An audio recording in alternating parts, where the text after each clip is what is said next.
Africa accounts for a mere 1% of the global manufacturing, and instead of growing its share, it's losing ground.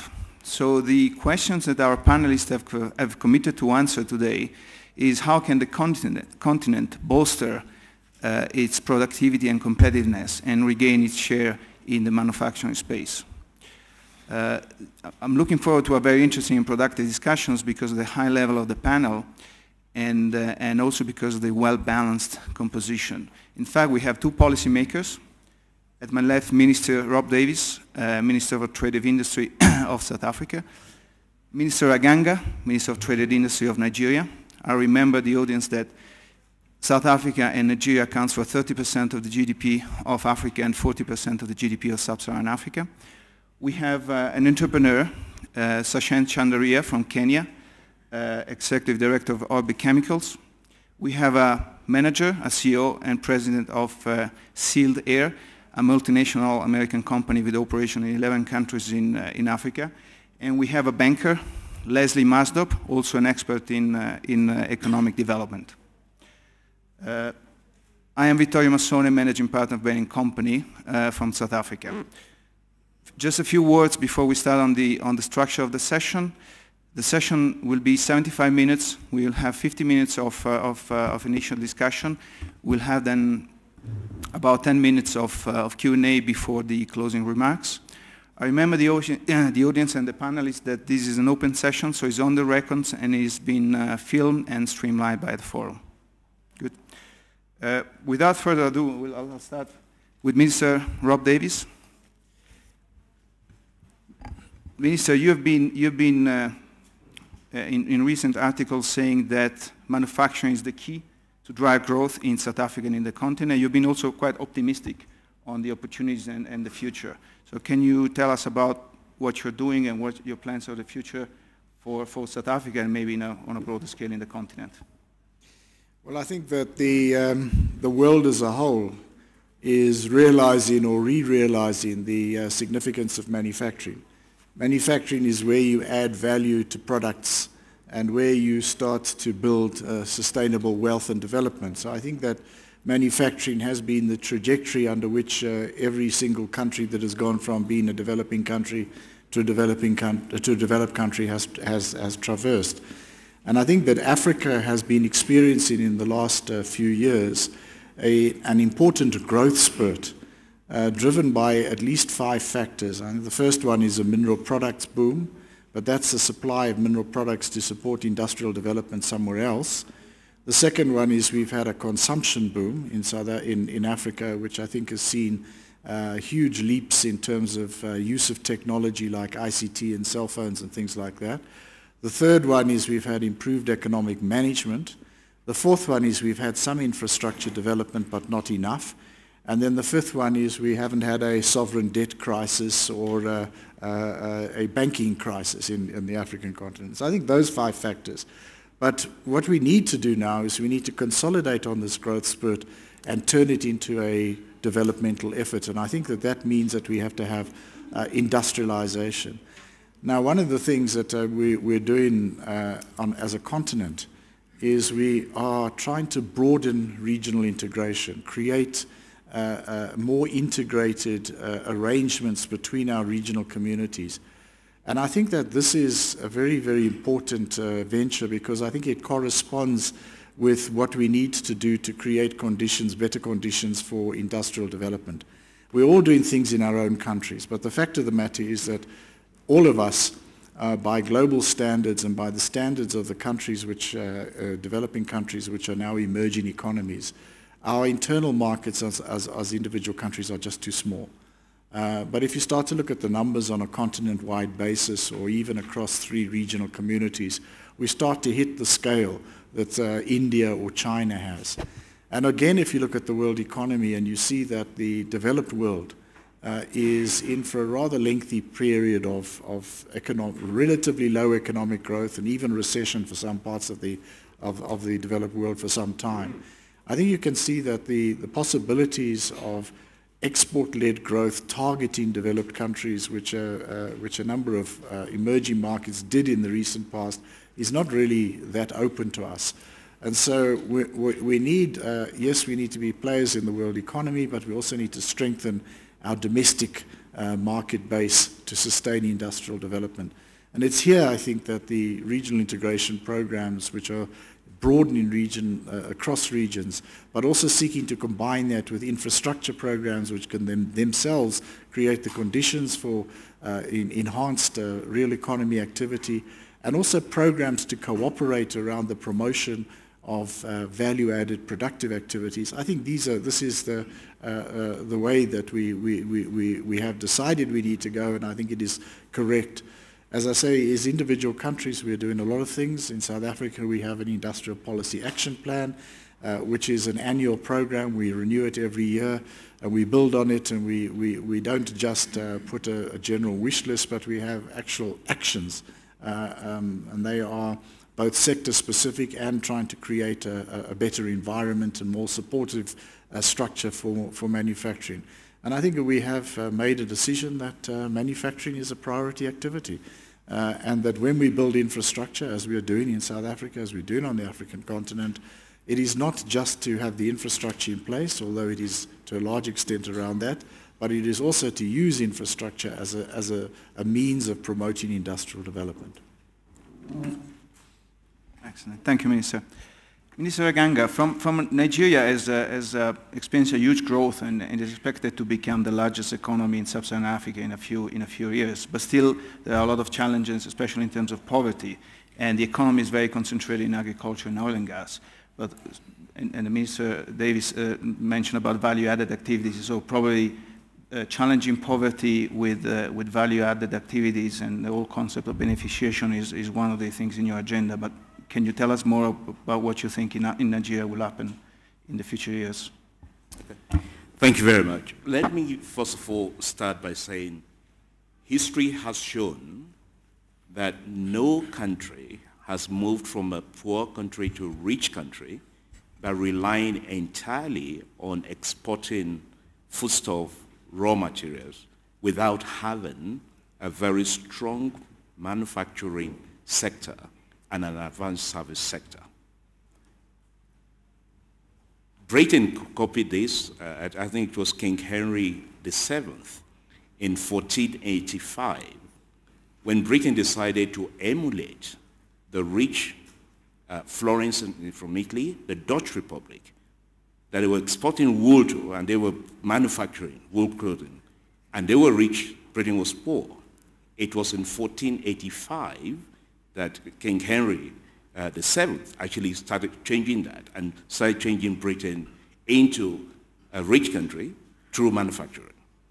South Korea, 1961, after 8 years after the war with North Korea, decided at that time the income per capita was roughly about $82, $87. That was roughly half of the income per capita of Ghana at $172. Today, we know where it is. How did they get there? They got there by deliberately commencing and implementing a sort of a chemical, heavy industrial program, which included shipyard building, steel industry, automobile industry. And they've done that. Japan, all other countries have done that. So we have a lot to learn from other countries, and this is a time for Africa to do that. Why? Because when it solves, manufacturing solves three policy issues: growth in terms of GDP, the unemployment issue, because we are experiencing a lot of growth in Africa, but most of that growth is not inclusive. And the level of unemployment in the region is quite high, usually roughly about 23% for a young population.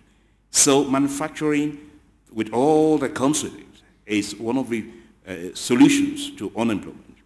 And thirdly, the balance of payment issue. So how are we addressing it in Nigeria? Nigeria is a country that is blessed with natural resources. What I mean by that is that we have about 84 million hectares of arable land that can be cultivated. Only 40% of that is cultivated today. We have 34 different solid minerals in commercial quantity. Iron ore, gold, coal, and we're the 7th largest producer of crude oil, and we have the 10th largest reserve of gas. But today, 90% of our export is crude oil, and yet we import petroleum products. That was the story of Africa.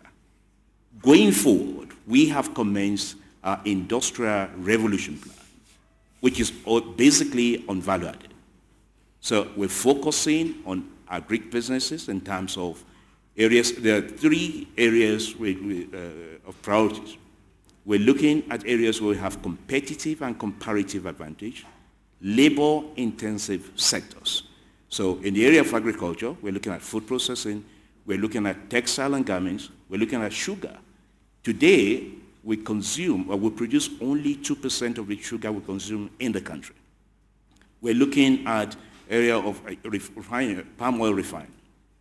In the mining-related sectors, we're looking at cement. We've done extremely well due to government policy. So it's not all bad. It's not all gloom.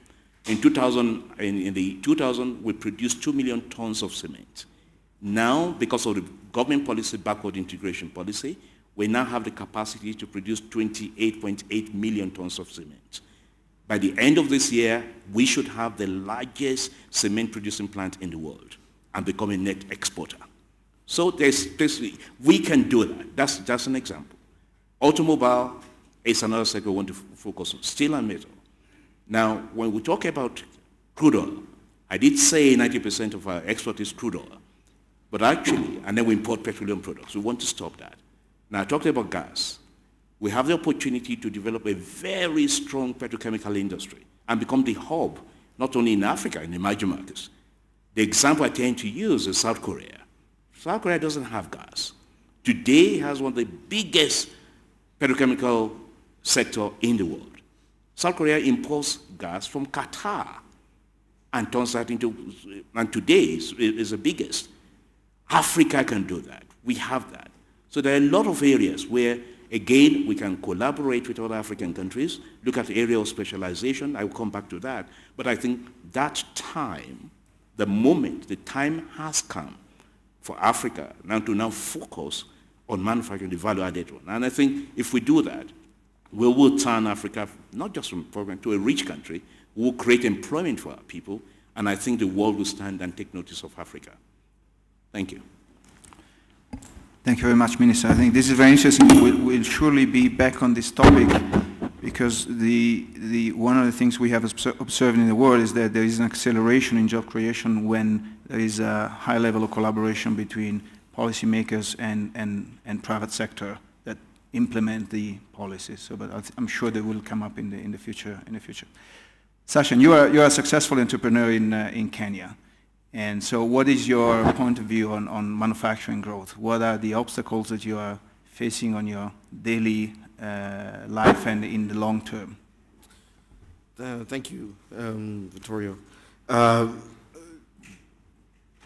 I think, let me start by talking about, or giving an analogy. You know, from a manufacturing point of view, in Africa we compete against the Chinas and Indias of the world. It's almost like going into a boxing match with both your hands tied behind your back against a heavyweight. That's what we feel like, really, because there is a massive disconnect between the practical operational situation on a manufacturing facility in East Africa, I'll speak about East Africa, and what government policy and direction seems to be. So I'll give you a practical example that we live with in Kenya at this very moment. It's faster to get a container into Mombasa from Europe or India or China than it is to get a container from Mombasa to Nairobi in real terms. So it takes much longer to get it from Mombasa to Nairobi to get your product, to get inventory into stock for conversion. And likewise, to get product back to Mombasa and export it out to a customer in any of the markets out there, it's even longer to do that. So the basic infrastructural challenges that we deal with every day is one of the massive challenges that we have to. Power is one problem. The other area that I think that needs to be really focused upon, because it is a very big challenge now, is skill development.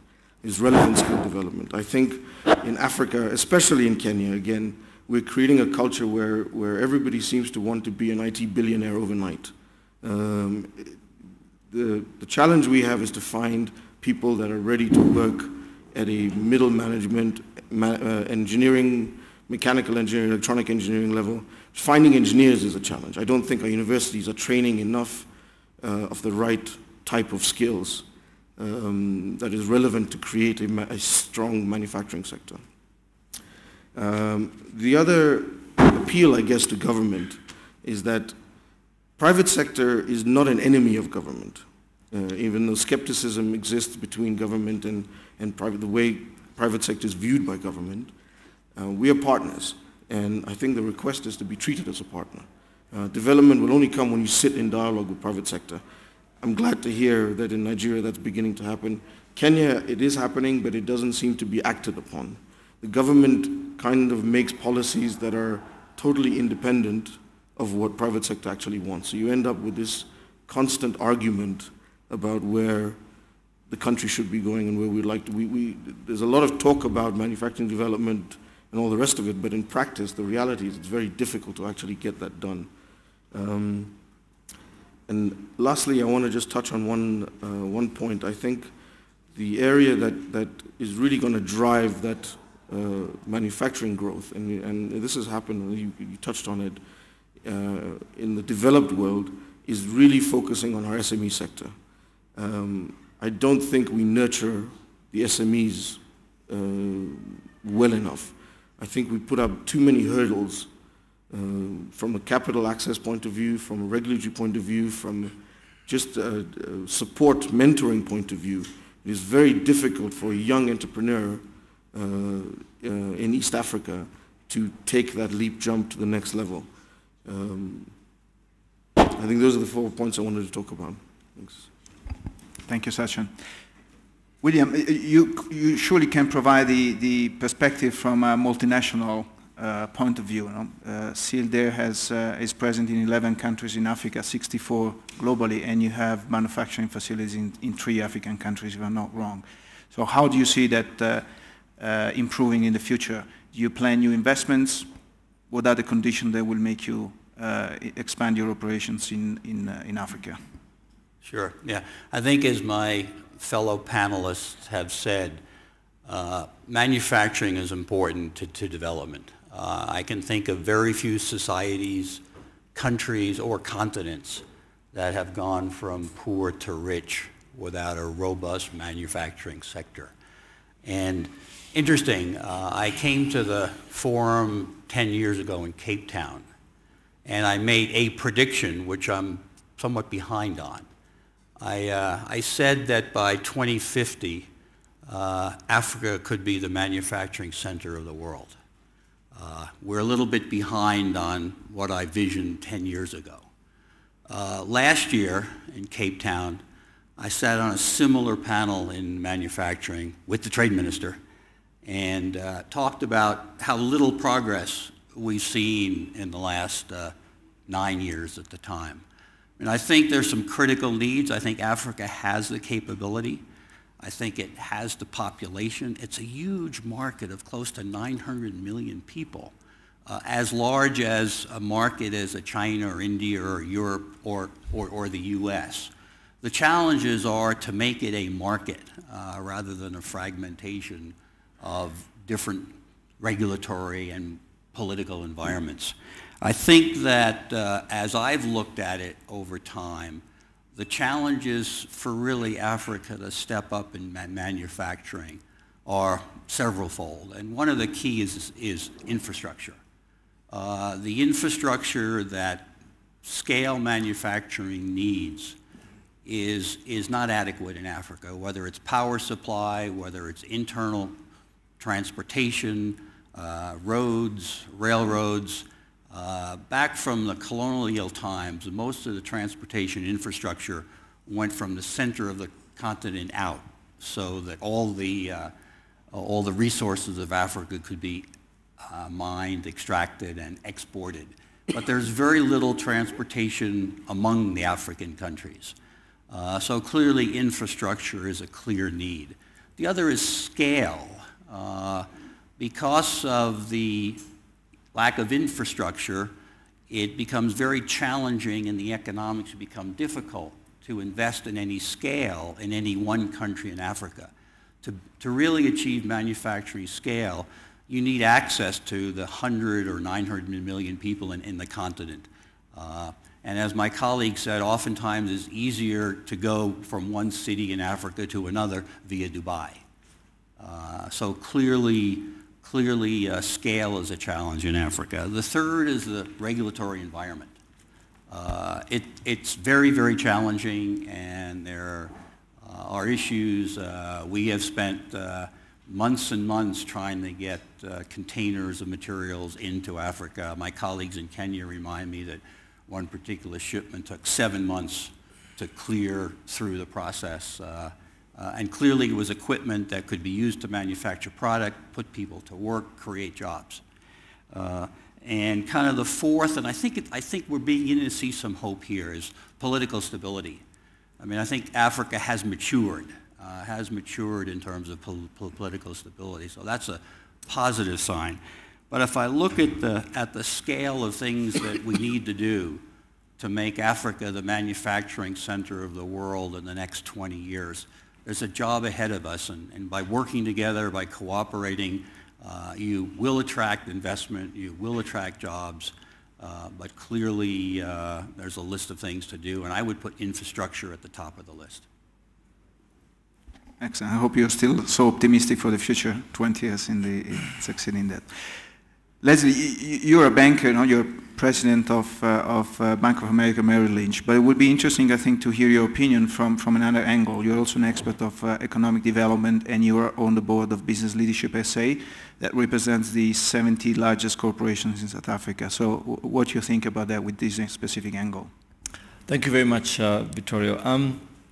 I'd like to kick off by maybe just talking about something that I think is probably assumed here on the panel, and that is the role of industrial policy. I mean, I think we've had many, many years and probably decades of failures in industrial policy, and there's no question that I think there's a revival of a strategic use of industrial policy as a means of public policy. And why am I saying that?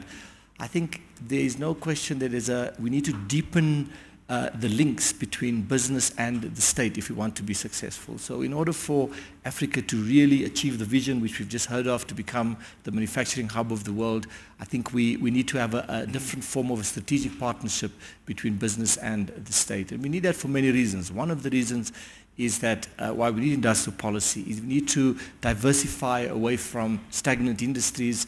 We need to move away from protecting industries that are actually dying. And with a greater collaboration between the state and business, we'll be able to identify what are the new potential future industries which could be developed and which could be job intensive. What do I mean by that? I think I'm absolutely of the view, and I think I would love to hear what the two ministers' views here would be, we cannot reproduce old patterns of industrial development in order to become a manufacturing hub. We need to identify what will be the industries of the future and try to position Africa within that space. One example, for example, is in clean tech energy. In order for us to develop a solar industry in South Africa, we need to look at the entire value chain, which is what is the potential for us to, for example, produce those solar panels in South Africa. The other reason why I'm saying we cannot reproduce old patterns is because the traditional sort of form has been manufacturing, moving away from developed nations into emerging markets and using cheap labor as a competitive advantage. And I think the use of that sort of labor rate arbitrage is completely fading. Wages are rising rapidly throughout the developing world. Countries like Vietnam, Indonesia, Philippines, Bangladesh, these are no longer cheap labor destinations if you want to use that term. So if labor rate arbitrage is no longer possible, I think what we really need to do, and this is the key point that I'd like to make, Vittorio, is the importance of investment in human capital. I think at the heart of making Africa the center of manufacturing globally is developing a higher skilled workforce. And the only way to do that would be greater investment, obviously, in research, science and technology, and coordination of public policy to achieve those ends. And I'll stop there and leave over for questions. Thank you. Absolutely. Also, because I think this is the right question that I would like to ask Mr. Davies. I mean, Leslie mentioned public sector and private sector collaboration. So how do you see that happening in the future? Probably more in a co-creation way more than in a sequential way that has been the scheme in the last year, which probably originated the failures that Leslie was mentioning, and how that can happen within a job creation environment, because we have seen in many countries achieving growth but without real job creation. Well, I think that I'd start off by saying that when we develop our industrial policy, when we develop our action plans and implement them, we always do work with manufacturers. We design our policies in a lot of interaction with manufacturers. We have regular engagements with industrialists, both as industrialists as a whole over the sort of generic issues and challenges, and then I think also at the level of particular sectors. That's how we do it. So we do try to build a partnership. I think if I can throw out a difficult question, it is that manufacturers are not the dominant force in business. That's the reality, certainly in South Africa. Manufacturers are less influential in policy than either my good friend the banker or retailers very often. So it's a question of getting manufacturers' voice to be stronger. And in fact, we have lent our support to the manufacturers, forming themselves into an organization which lobbies and debates a whole lot of issues around manufacturing. So I think that's one of the key challenges. I think many of the panelists have actually identified a number of the key challenges in Africa, that the infrastructure issue is absolutely fundamental. And we have decided as South Africa this year, we've elevated our infrastructure development program to a presidential commission, which has done a lot of very rigorous work and has now identified 17 strategic infrastructure programs, which we will be putting out in July, I believe. We'll be putting out to the private sector to see whether we can form partnerships around infrastructure development. But as I said, one of the issues, I think Leslie is right, is for countries like our own, which has got a manufacturing base, is also to look at the areas that have got potential.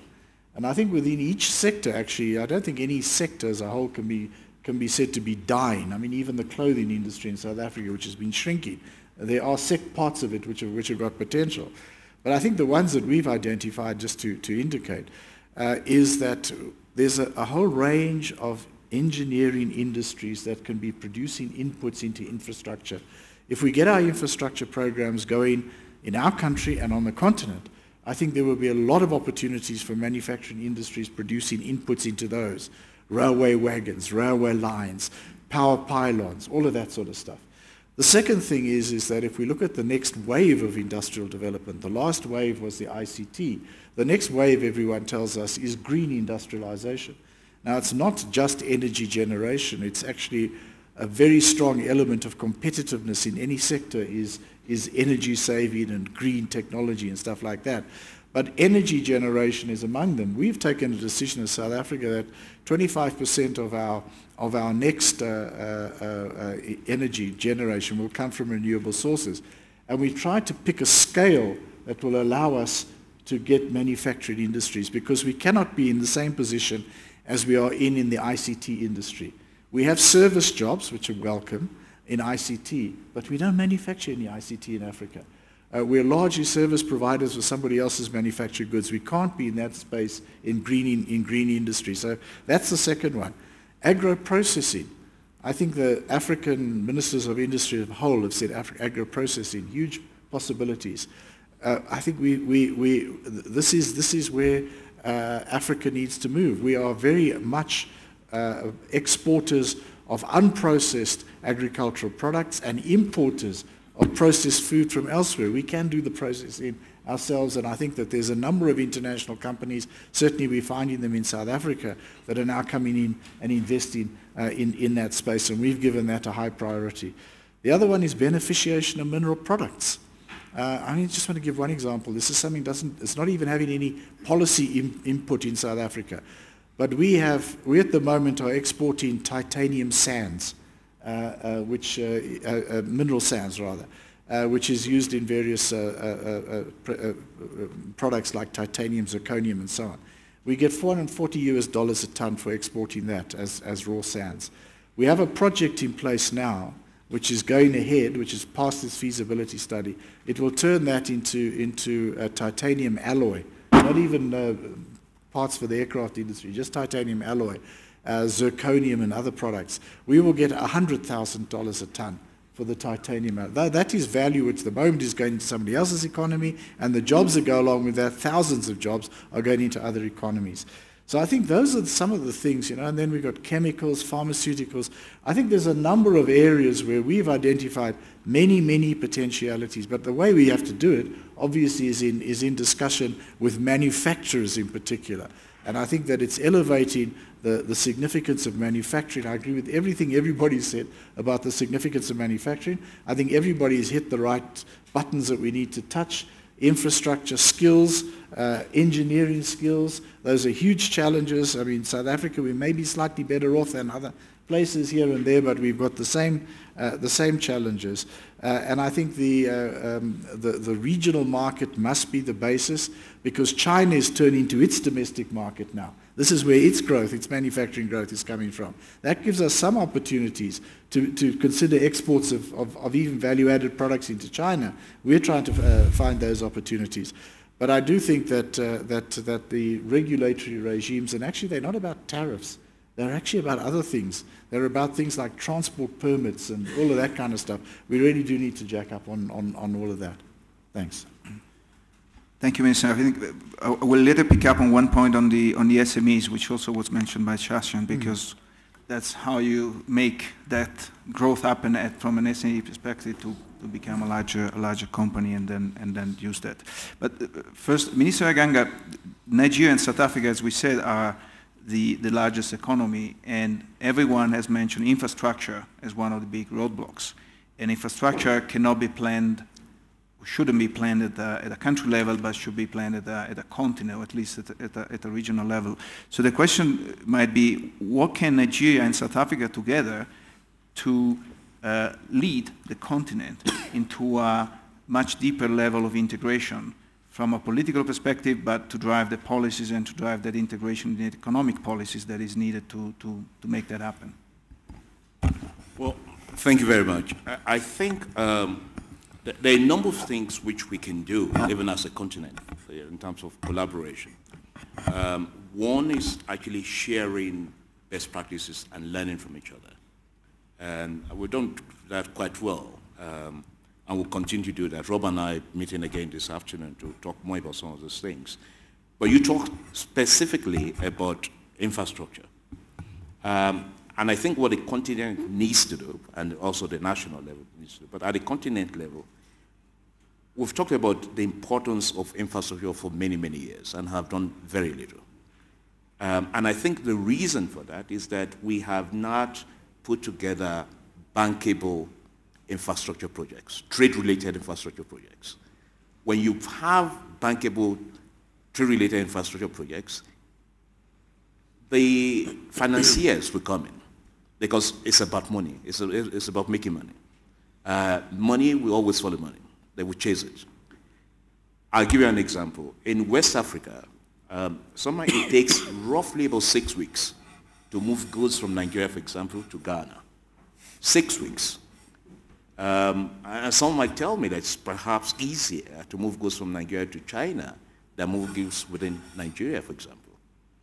But what we have done, and with the leadership of Nexim Bank, I think the MD is here, okay, seated here, is that in order to solve the problem within West Africa, we identified that what we needed to do was have vessels, cargo vessels. A feasibility study was undertaken. It was saying that it is actually, the return on investment was actually quite high because of the requirement. And now we're working with the private sector to raise $60 million for it. And it's almost oversubscribed. When that's in place, you have the vessels, the whole, that will reduce that trip from 6 weeks to almost less than a week or thereabout. And it will move across the coast. We can solve our problems if we decide to do that. That's just an example of picking a project, doing the feasibility studies, turning it into a bankable project, and saying, guys, the private sector, here's it. they will play a game. They will play. And I think that's one of the things South Africa and Nigeria can do together in other areas. And we've started discussions on that. Another area is that people tend to say the economies of Africa are largely parallel rather than complementary, meaning that we tend to have the same type of raw material and finished products, which is not necessarily a bad thing or not completely correct, but we can play different roles along the value chain where, based on not just the area of competitive or comparative advantage, but you're looking at efficiencies across the value chain. And that takes, you sitting down, discussing this across the board. And I hope, for example, we have a binational commission meeting coming up at the end of this year, South Africa and Nigeria. That will be one of the areas we'll be exploring. End of this month. This month. So there's a lot we can do together. And I think it's about action. It's about being strategic. It's about being tactical. And it's about understanding the commercial world. You can't say that the private sector will play. The role of the government is to create an enabling environment, to make it easier for them. And it's also critical that your industrial policy is integrated with your trade and investment policy, and you make it work for you. I give you an example of another thing we are doing in Nigeria, and I think South Africa has done the same thing. We bought turbines from GE, for example, and locomotives from GE. We bought quite a number in the last few years. What has changed because of the integration of the industrial trade and investment policy is that we're asking GE, and we've agreed to do that, that rather than just import the turbines will be produced, assembled in Nigeria. We will buy from them. And they're investing with other investors in that industry, i.e. production and maintenance of turbines. We're doing the same thing in the area of locomotives. We bought several from them, but say going forward, let us work together. We want you to invest in Nigeria in terms of the production, assembly of locomotives. They have agreed to do that. We're working together, and of course we will buy those locomotives from there and possibly export from that. So your policies, if your policies are well crafted, integrated, you can get to where you want to get to. And that is what Africa is beginning to do. I'll come back area, but I think that there's some talk about industrialization. Industrialization, the pillars, I did talk about the Industrial Revolution, like I said, is based actually on three main pillars, meaning areas who have competitive and comparative advantage, labor-intensive sectors. You link those sectors to innovation, research and development, because that's one area where we haven't done well enough in Africa, and then linking that to industrial skills development. If you look at Brazil today, Brazil are where they are today in terms of manufacturing, industrial development, because of a very robust industrial skills program, which is undertaken by Sinai. Sinai has been there for many years. They have over 90 schools across Brazil. And it's about practical training, skills training, not just an engineer that's just left university and say, they go to the practical training. You can go there for 3 weeks, you can be there for 3 years, you can do part-time, and the government policy also backs it up in terms of apprenticeship program. They produce between 2 and 4 million new employees set to the industry every year. This is something Brazil is extremely proud of. We are looking at that model also. So there are ways you can, all those things have to work together. When you do that, then it will happen. And those are some of the areas we're going on. We talked about the involvement of the private sector. Yes, there are barriers to increase productivity. And when you look at the barriers to increase productivity, it's, we've talked about infrastructure. In Africa, and in Nigeria in particular, one of the biggest areas is electricity, power. That adds about 30% to the cost of production. And what we're doing is a government in the past pretended to say, look, we will provide power to the electricity. But now we've changed the policy as now we will provide the enabling environment. The private sector will now drive power generation and power distribution. And we're moving far ahead. For example, we're working with GE to produce about 10,000 megawatts of power, for example, in the next few years. Infrastructure is about having we have the infrastructure plan with ICRC, looking at the PPP relationship, very similar to what Rob was talking about, identifying the projects, bankable projects, work with the private sector to develop that. One other area that I think Africa is struggling with is the area of counterfeiting and substandard products. And those products are coming from what you call, I don't want to mention names, but they're coming from developing manufacturing countries. In some countries in Africa, some of the goods you see there are cheap, substandard products. More than 85% of what is imported into those countries are substandard, counterfeits, from one or two countries, identified countries we know, and they're cheaper. So it makes it difficult for our local companies to even compete with them. So we must have ways of stopping those sort of practices. Smuggling, because you take a sort of arbitrage in terms of tariff. People may want to import into Nigeria, import into Benin Republic, the next door neighbor, and then smuggle into the country. Now, by having a tighter, stronger, maybe a customs zone, ECOWAS customs zone, you can address that. There are some practical issues which we are aware of and which we are dealing with. And I think the key thing is to be aware of this issue, do something about them.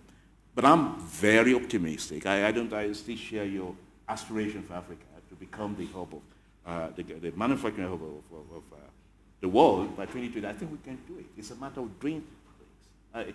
I keep on saying, I use the South Korea for example, in just one petrochemical industrial park, just one of many, they had about 200 different petrochemical companies in that industrial park, employing about 150,000 people in just one of them.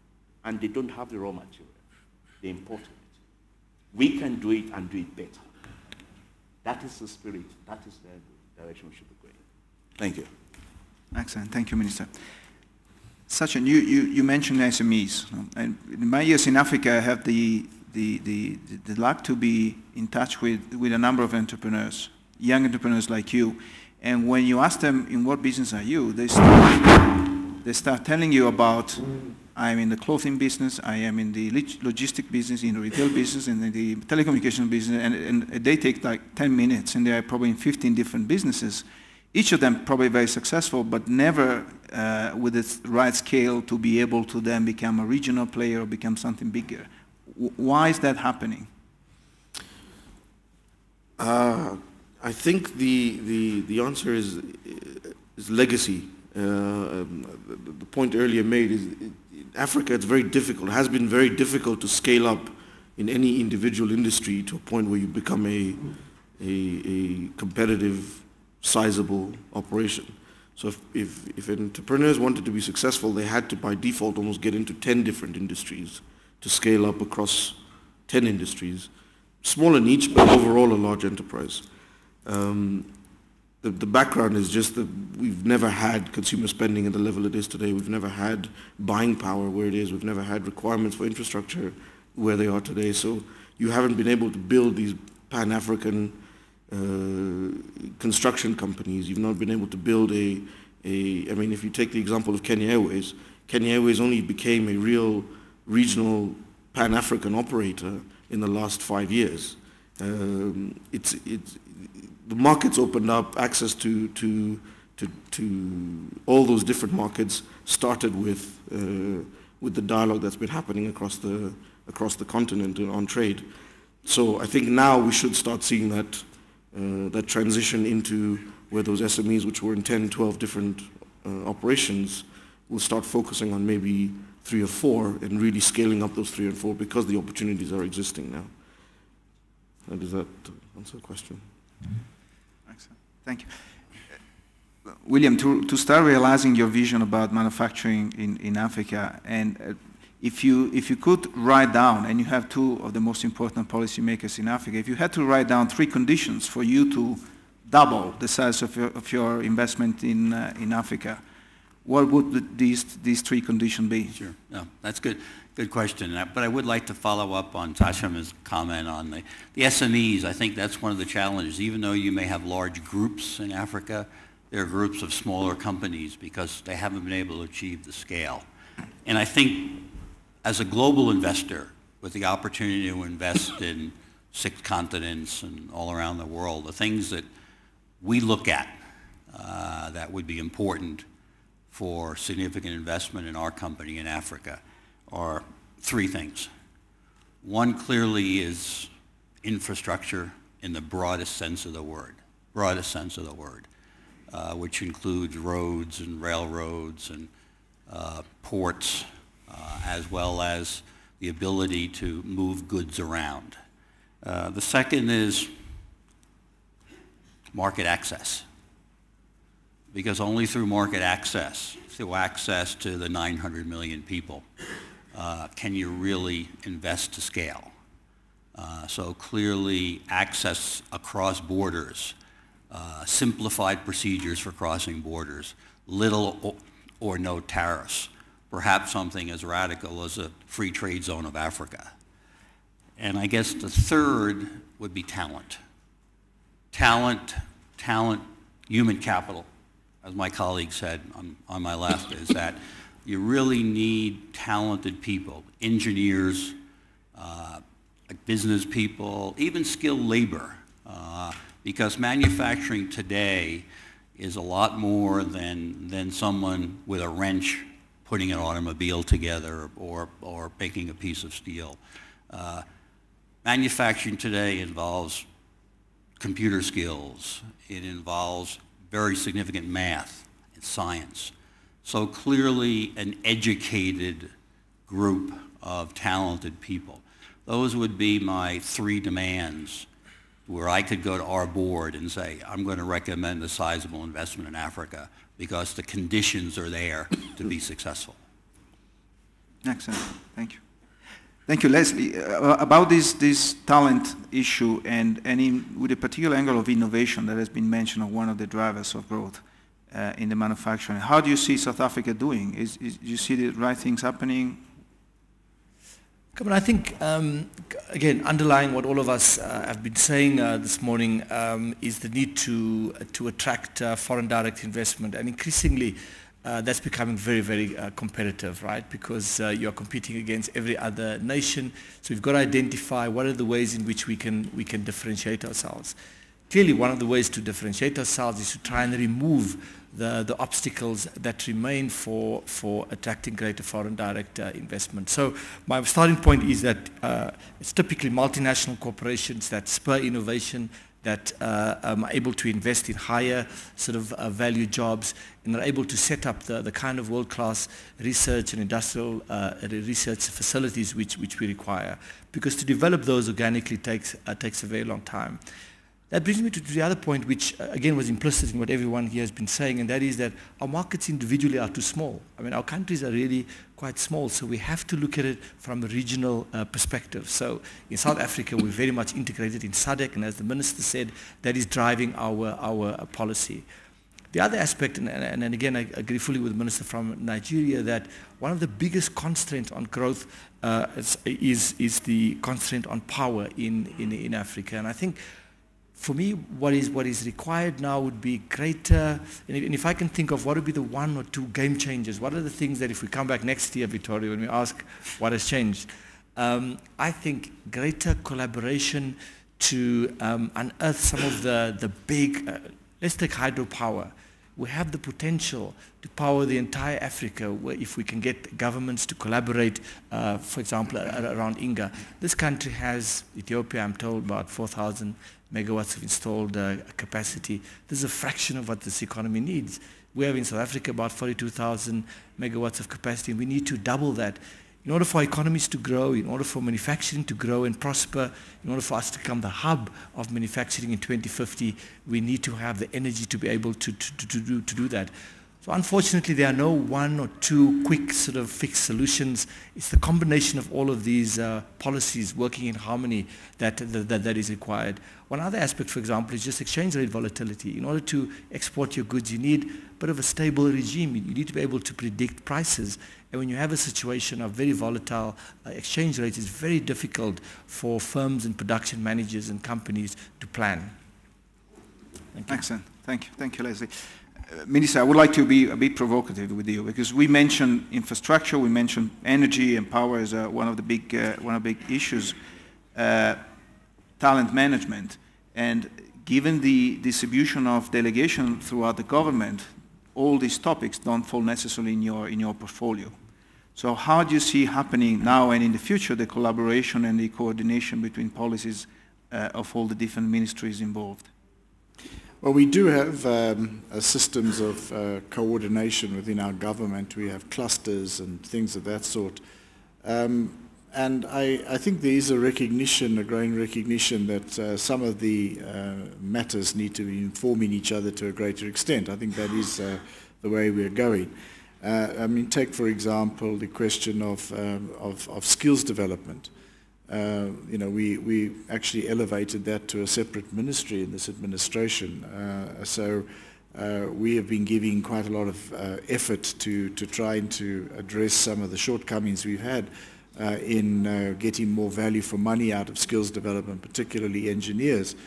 And I think that, you know, just to put things in their context, there is the talent, there are the skills. I mean, the South African manufacturer of Mercedes-Benz cars, the plant there in East London, it won the prize last 2 years ago as the best exporter into the United States of America.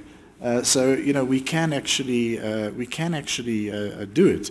We do have the skilled people, but we don't have them on a sufficient scale. I think that's the issue there. So I think that our ministry there of higher education is dealing with those matters. We've also gone out to the private sector because we can't do these things on our own. And I think it's the same with SMMEs. I've been looking at our SMME program. We've got quite a nice program on paper, but hasn't been making the headway. And where hasn't it made the headway? It hasn't made the headway precisely in generating the skills and capacities for people to specialize in a particular industrial activity. And where is the part of the program that is best? Well, it's something like incubation programs. And we've looked and we've seen Brazil has per capita many more incubation programs than we have. We can't do it on our own, so we've gone out to the private sector and we've said, we want to work with you around incubation. In fact, we're changing our black economic empowerment scorecards to say that it's already been there, that you can score points by doing this, but too few people are doing so. So we're going to say you must score there, otherwise we're going to take points away from your overall score. You can't do BE and not be involved in this kind of activity. So I think that we're looking at those kinds of partnerships. And then I think the infrastructure program, we looked at ourselves very critically and we saw we delivered our infrastructure very well for the 2010 FIFA World Cup. But the other infrastructure wasn't going so well. So we said, well, what's going on? And it was a lack of a central vision and a lack of rigor around this. And so we pulled it together as a presidential, as I said already, presidential infrastructure coordination project. I think there's a lot of rigor in our own domestic infrastructure. We've got a 10, 15-year time frame. We've identified the programs, where they're at in terms of feasibility, pre-feasibility, where they're at in terms of funding. Some of them are funded, some of them are not. Where's the role for the private sector? What is the industrial opportunities coming off that? And that's been a kind of coordinated effort across government at the highest level. And I think that is something which we think will bear quite significant fruit as we move further forward. Excellent. Thank you, Minister. Minister Aganga, the last question before we open the floor to Q&A. Nigeria has probably the best entrepreneurial threat in the continent, and you have in reality a few companies that have been able to get out of Nigeria and become sort of regional players in the financial services and also in the manufacturing. We have spoken about the SMEs, But the lessons from Asia, from Singapore and from Malaysia, for example, is that national champions that play a regional role is what drives economic growth and employment, which is what is desperately needed in Africa. So is Nigeria going in that direction, in consciously creating national champions with a regional role, or is SMEs your focus? Right. Thank you very much for raising that point. Let me again start with the basic things that, for SME development, you're looking at very robust SME policies, you're looking at SME strategies, you're looking at SME program, depending on the needs and challenges of the country. That's the first starting point. The problem, what we have focused on initially, at least in the last few months, is actually to have a database of the SMEs in the country, because with that information, you can plan better.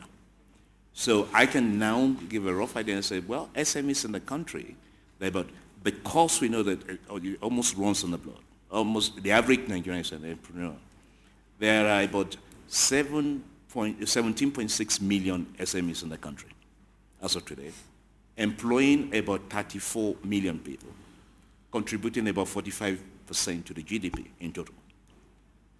Out of that, about 70%, if not more, are in the rural areas, and maybe 25% in the urban area. You need information to make decisions. What that tells you to start with is that from a policymaker perspective, even from an investor perspective, I was ex-Goldman Sachs, so I know about investing.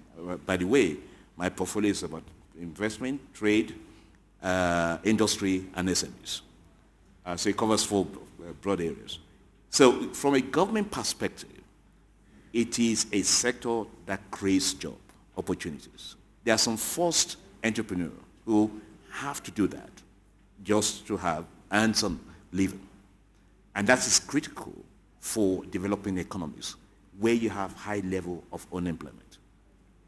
And those, you don't expect them to become regional champions. You know that that is about food security, it's about job security, it's about unemployment. And so you need to, and in directing capital, you must effectively direct capital so it reaches the rural areas. Otherwise, you focus only on the urban SMEs. So the strategy, and most of them are women, by the way, in the urban area. So once so your policies, your programs, your strategies will be different for the urban. For the rural. For the urban, that is where you're looking for country, regional champions in particular sectors, ICTs, different areas. And that's the direction we're going. I say, okay, those areas, let us look for champions in these areas, learn in terms of best practices, make it easier for them. And again, the challenges they have are 4 major challenges. One is access to cheap financing. Second is business development support. Great ideas, but they need to turn those ideas into bankable projects and have vision in terms of what they want to achieve in 5, 10, 12 years. So you're not just talking about SMEs, you're talking about small and growing businesses that have the potential to employ 250 people. You have to differentiate them and see the way you approach them. So one is financing, second is about business support services, the third is about the high cost of operation. In Africa, it is high. Even for the big boys, it is high. Therefore, you have to come up with policies that makes it cheaper for them to start those businesses and run those businesses and share facilities where possible. Then you're breeding, we have to make it easier for them to excel, to do well. That is the role of government, and that's the direction we're moving. Thank you, Minister. With 17 million companies, I hope you have yellow pages in the country. Good. We will open the floor for a few Q&A. Please identify yourselves, and if you have a specific question with a specific person, please also identify the person that the question is referred to.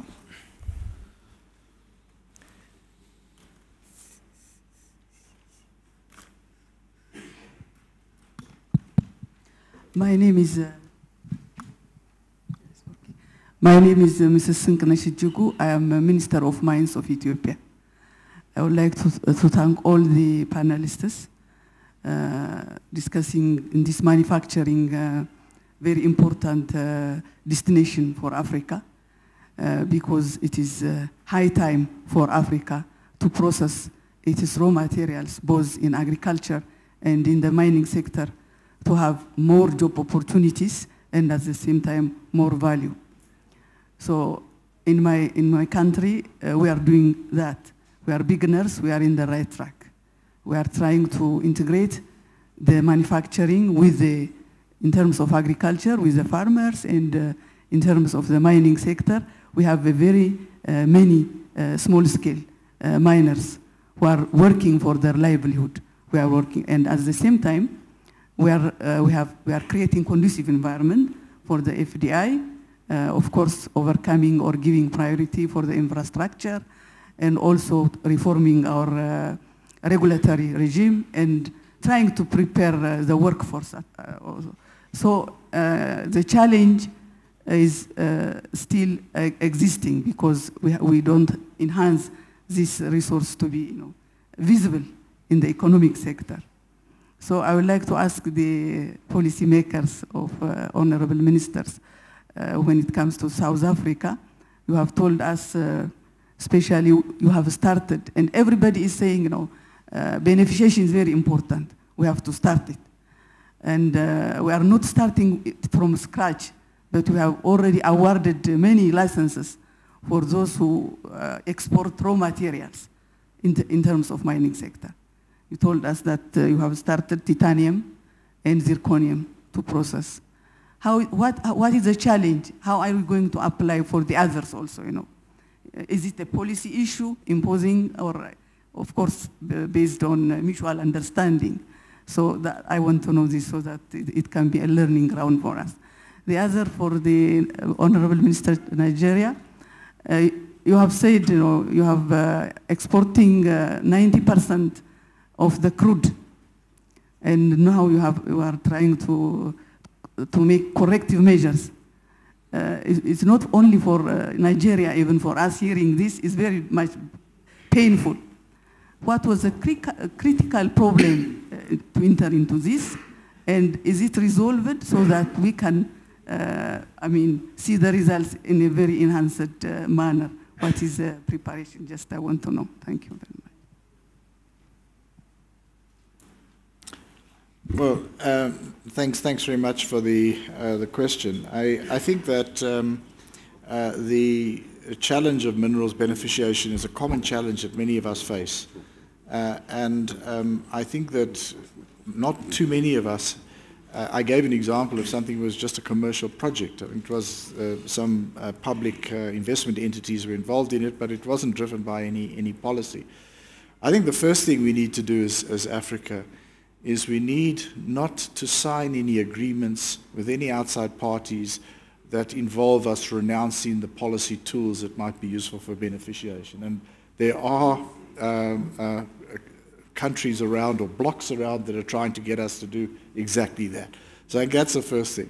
The second thing is I think that it will involve quite a lot of negotiation with the countries which are currently absorbing our unprocessed mineral products.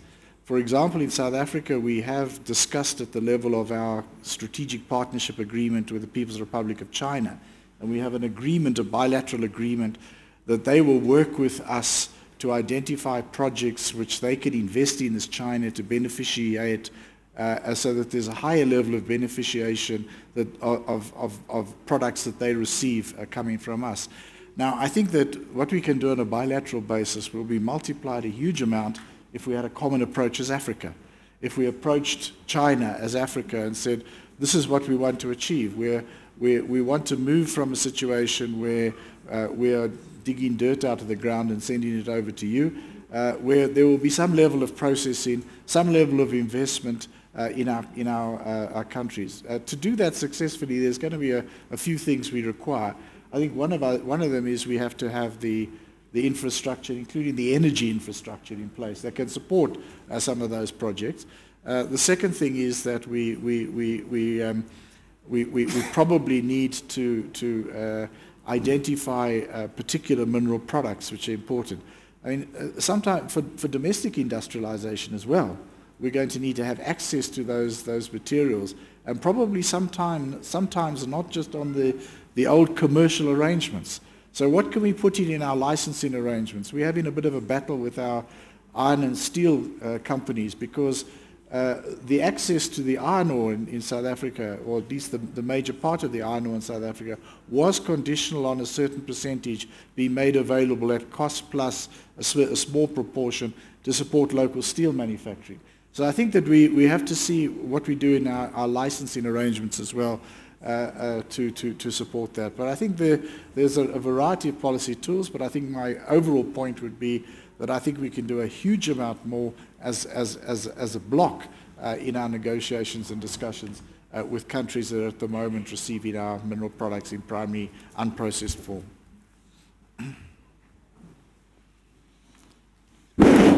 Sorry. I want to comment on one of the points Rob made about the bloc negotiation. But before I do that, can you please help me? What was your question again? What was your question? Could you clarify the question? Yes, your question, yes. Yes. My question is directed for You're talking about oil or the crude. We were exporting 90% unrefined. So you are importing refined one. So you are suffering as a country. We are seeing you are a huge producer of oil.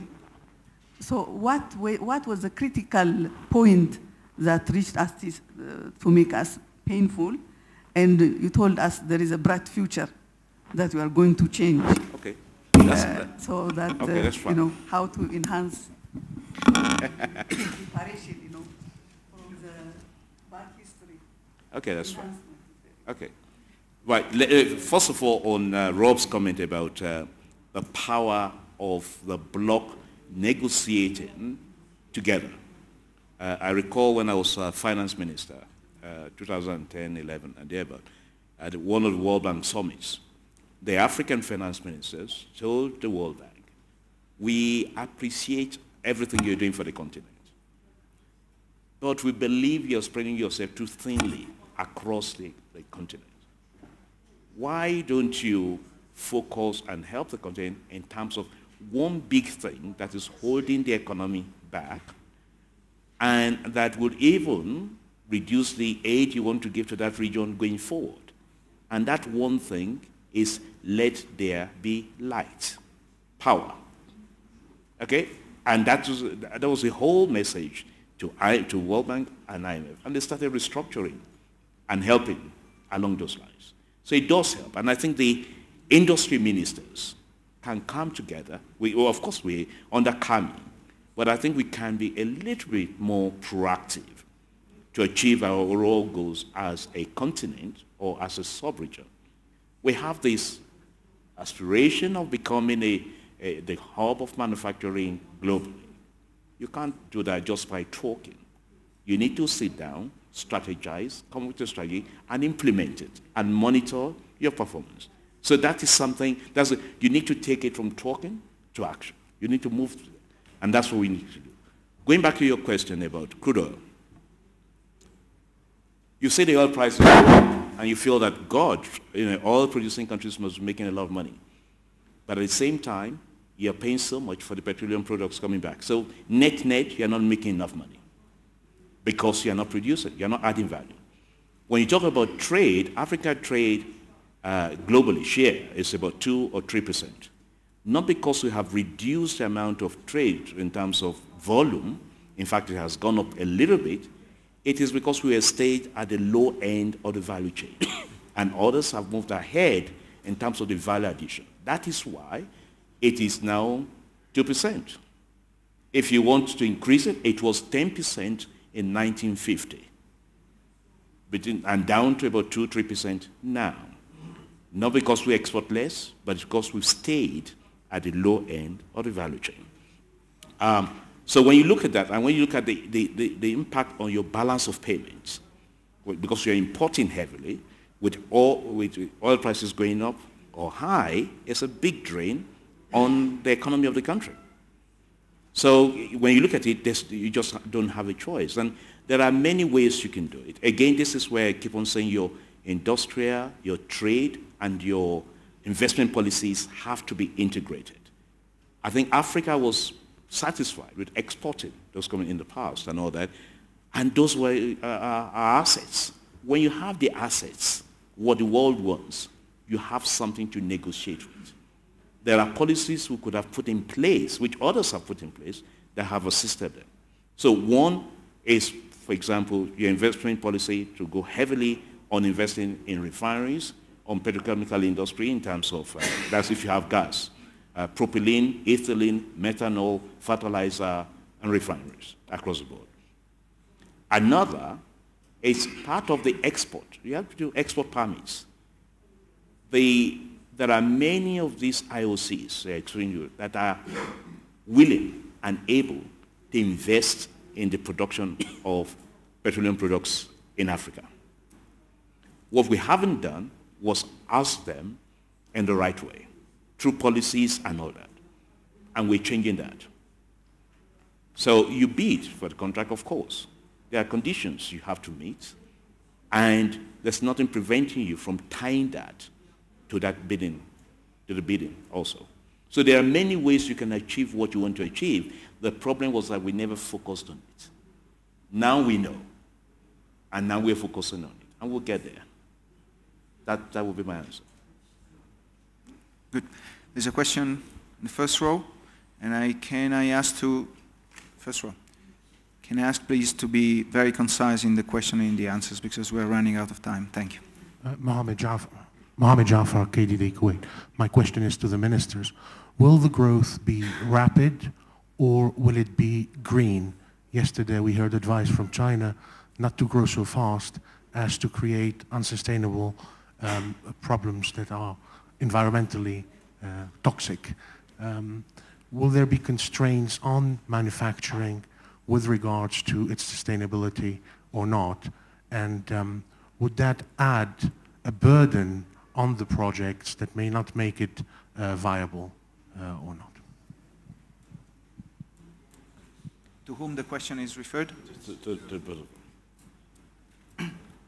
Well, Africa has been growing rapidly, but has not yet been industrialized. I think it would grow more rapidly if it industrialized, because there would be more job creation.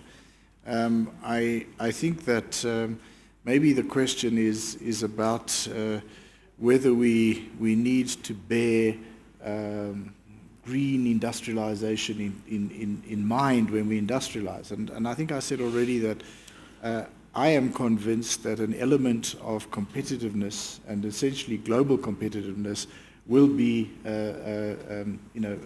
energy saving and a green track record. Now, there is a multinational company that invested in South Africa. I had the pleasure of opening the plant on the fringes of UN COP17, which we hosted in Durban last year. It is described to me as the most advanced plant in that multinational stable. And one of the very important elements of it is that it is energy saving. It doesn't take water off the municipal water system. It doesn't put anything into landfills. So this is an element of its competitiveness. And I think we need to bear that in mind. At the same time, I think we need to be very wary of unilateral trade measures which are going to be imposed in the name of environmental responsibility, but which are actually protective devices against us. And some of these are coming in the form of private standards as well as public standards. We're in the midst of one now. For South Africa, it's no longer just a hypothetical possibility, it's a reality. There is a certain country that has a supermarket and the support of the government has said that they will no longer take wine bottled because there will be less carbon used on taking it if it's in bulk. So it goes in bulk now, and the bottling jobs have been exported from South Africa to this other country. And, damn it, we're going to retaliate. They produce alcoholic products, and it'll be tit for tat. But I think that's the sort of game we can find ourselves in. And I think we need to be very conscious of the way, we need a framework of some sort. I think our view is we should negotiate it within the framework of COP17 and the follow-up. But there is the danger of that. But at the same time, as what I'm saying is, I am convinced that an element of us being competitive is that we are going to have to show that we are environmentally responsible and so on and so forth. And that will be something. It's also part of what Ms. Aganga said just now about substandard goods, which we are getting around. And I don't think our position is to compete in that space. We have to, in fact, defend ourselves against unfair competition from those kinds of products entering our market and damaging our prospects of industrial development. Right. I think, okay, well, Rob has said it. I don't need to, I agree with him entirely, the way he has looked at it. And what that tells you is that I think African governments and ministers are smarter today. And they're getting smarter every day. It's a game. We all have to be smarter. That's a bottom line. But I think the point you're making is about bearing in mind, and that's why you're linking industrialization with innovation and skills development. You must be aware of where the world is going and what the issues are, because you must be competitive. You're not looking for aid anymore. No one is coming to invest in your country if you don't make it competitive. Don't ask for aid. Create the environment. And the only way you're going to create the environment, I'm not interested in anyone coming to invest in and get aid.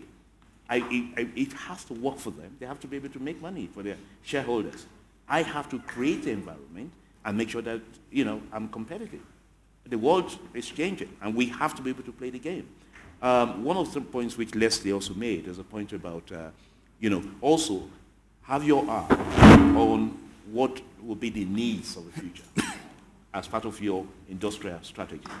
So I think when you combine both of them, you'll be able to address that. I think Africa, we're in a good spot, in a good position, because we have the raw materials and we have the market.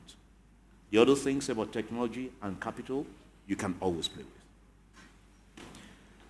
Thank you. I think I'm sorry that we're run over time, so there is no time for further questions. So I thank you very much the audience, and thank you very much the panelists. It's been a very interesting discussion, and there will be a lot of choices to be made in the future, but it's been very, very inspirational. Thank you very much, everyone.